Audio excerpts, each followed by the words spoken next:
Bonsoir, au sommaire de ce JT. 2 fois plus de fraude à la caisse primaire d'assurance maladie. La CPM du Rhône part à la chasse aux escrocs. Football, l'OL veut conforter sa place de leader en Ligue 1. Les Lyonnais affrontent la Lanterne Rouge Nancy demain au stade de Gerland. Et enfin, la réponse d'Habitat et Humanisme à la ministre du Logement Cécile Duflot. Son président Bernard Devers propose de mettre en place une fiscalité plus avantageuse pour la construction de logements sociaux. Nous serons avec lui dans un instant. Ils sont 2 fois plus nombreux. Le nombre de fraudeurs à la caisse primaire d'assurance maladie a doublé par rapport à l'an dernier. Particuliers, mais souvent aussi des professionnels de santé. La CPM du Rhône a donc décidé de partir en guerre contre ce phénomène qui explose. Les précisions de Bertrand Frachon et de Jasmine Sorgue. C'était début octobre au palais de justice de Lyon. Une infirmière libérale était jugée pour avoir escroqué la sécurité sociale à hauteur de 700 000 €. Un type de délit en forte hausse. C'est un contentieux qui a explosé puisque en 2 ans et demi, on a multiplié par 7 le volume des fraudes détectées et rien que par rapport à l'année dernière, pour la sécurité sociale, on a multiplié par 2 le volume de fraudes détectées. Le fraudeur à la sécurité sociale n'a pas de profil type. On retrouve entre autres des professionnels de santé comme dans les récentes affaires judiciaires. Alors c'est une grande famille, les fraudeurs. Il y a des professionnels de santé, il y a des assurés sociaux, il peut y avoir des employeurs, il y a des transporteurs sanitaires, il y a des taxis. La tentation classique, c'est la surfacturation, la facturation d'actes qui n'ont jamais eu lieu. Voilà, en gros, c'est ça essentiellement pour le professionnel de santé. Et pour l'assuré social, ça va être des demandes d'accès à des prestations alors que les droits pour accéder à ces prestations n'existent pas. Alors y a-t-il vraiment davantage de fraude ou est-elle mieux détectée ? C'est parce qu'on travaille mieux, puisque jusque-là, on n'était pas formé dans ce type de contentieux, que ce soit la sécurité sociale qui n'avait pas de service dédié ou que ce soit le parquet. Et petit à petit, ma foi, on apprend et on s'est spécialisé dans le Rhône, puisque c'est une de nos priorités dans la lutte contre la fraude. L'escroquerie à la Sécu peut coûter cher. L'infirmière jugée en octobre dernier a été condamnée à 10 mois de prison ferme, 730 000 € de dommages et intérêts et interdiction d'exercer. Grosse frayeur pour un couple de Saint-Prieuc. Selon le Progrès, alors qu'ils se trouvaient dans leur appartement dimanche soir, ils ont repéré 2 impacts de balles chez eux. L'un dans le salon, l'autre dans la cuisine. Le mari a même failli être blessé. Une enquête a été confiée au commissariat de Saint-Priest et des examens balistiques sont en cours. J-365 avant la mise en service du métro Aoulin. Les travaux d'extension du métro B depuis le stade de Gerland doivent s'achever dans 1 an. Le compte à rebours est donc lancé. Une dernière visite de chantier était organisée aujourd'hui. 222 millions d'euros, c'est le montant de ce chantier titanesque lancé à l'été 2010. À terme, c'est un pôle multimodal avec métro, bus et train qui verra le jour à Aoulin.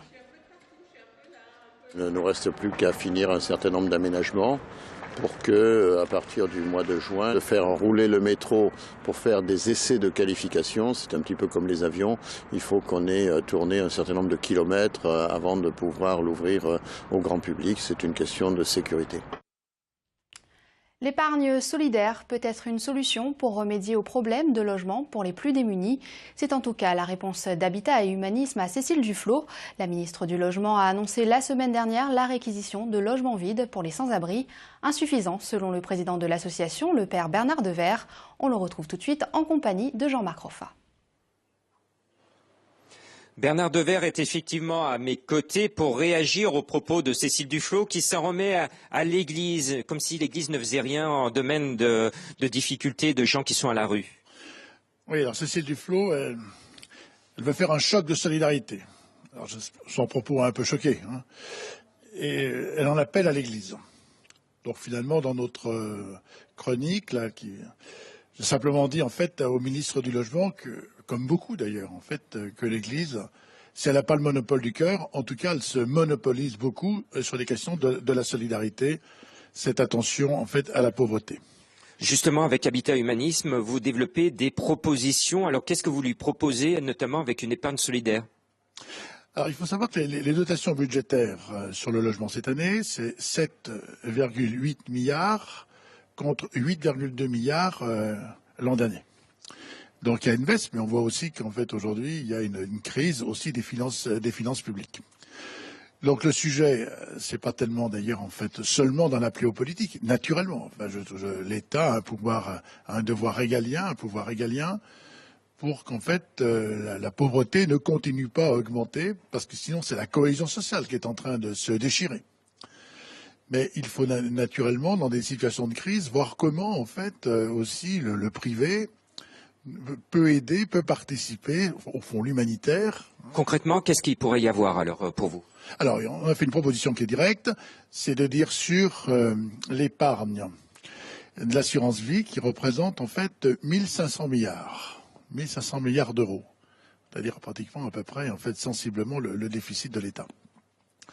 C'est que sur cette dotation, sur ces contrats d'assurance vie, il y a 2 à 3% qui sont investis, d'ailleurs pas prendre, mais investis sur le logement très social. Et naturellement, là, il y aurait une proposition tout à fait intéressante, ça changerait la donne.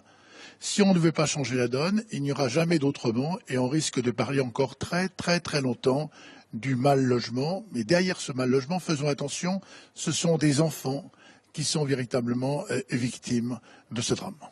Merci Bernard Devers, et je rappelle l'actualité d'Habitat et Humanisme, c'est être propriétaire solidaire. Alors si vous avez un logement vacant, eh bien faites un geste et appelez Habitat et Humanisme pour leur proposer.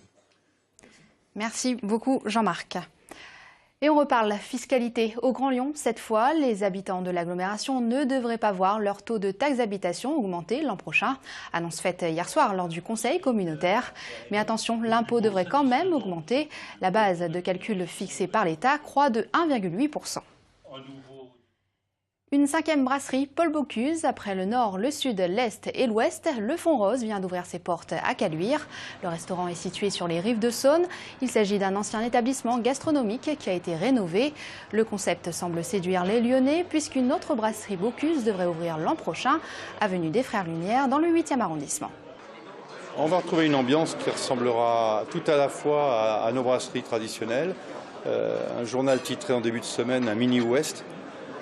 Ça va ressembler effectivement un petit peu à l'ouest et ça prendra beaucoup des caractéristiques de ce qu'était Fond Rose.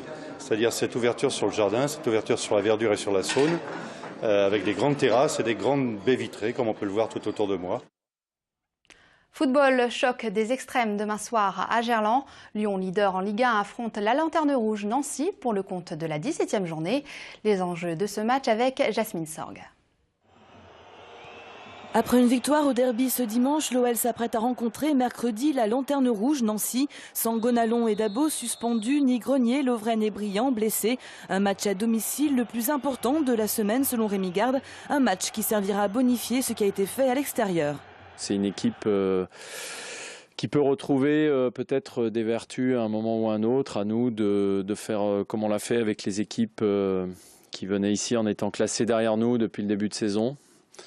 C'est-à-dire en les prenant très au sérieux, avec beaucoup de respect, et puis en essayant d'imposer notre jeu. Si on réussit contre les gros et que contre les plus petits, on confirme pas, entre guillemets, ça servira à rien. Donc même si on arrive à bien faire de belles performances contre les gros, c'est souvent contre les plus petits que c'est aussi difficile. Une victoire contre Nancy, ce serait 3 points de plus pour l'OL qui compte désormais 5 points d'avance sur le PSG, second au classement. La rencontre entre les deux leaders aura lieu dimanche à Paris. Si on commence à se dire on est devant, là il faut prendre 3 points pendant que les autres vont en prendre un, il ne faut pas perdre. Franchement, ça ne m'intéresse pas pour le moment. Encore une fois, ce qui est important, c'est ce que le groupe met en place. Après la défaite contre Toulouse, l'OL a remis les choses en place et enchaîné 4 matchs sans défaite. Si Rémi Garde se refuse pour l'instant à 22 matchs de la fin de saison à parler d'un éventuel titre, si ce n'est celui de champion d'automne, c'est bien le rêve poursuivi par l'entraîneur. Et à noter que Yoann Gourcuff est forfait jusqu'à la fin de l'année. Le milieu de terrain lyonnais s'est de nouveau blessé lors du dernier derby. Et l'OL, justement, qui rentre en lice en Coupe de France. Le tirage au sort pour les 32e de finale a eu lieu hier soir. Lyon, tenant du titre, connaîtra son adversaire ce week-end. Ce sera soit Saint-Louis-Nevègue, formation de CFA2, ou Épinal, club de national. L'AS Minguette, seul club de la région encore en compétition, affrontera Savigneux, Montbrison, formation de promotion d'honneur régionale. Un tour donc plutôt favorable aux Vénitiens. Avant de vous quitter, sachez qu'à partir de demain, TLM passe sur le canal 30 de la TNT.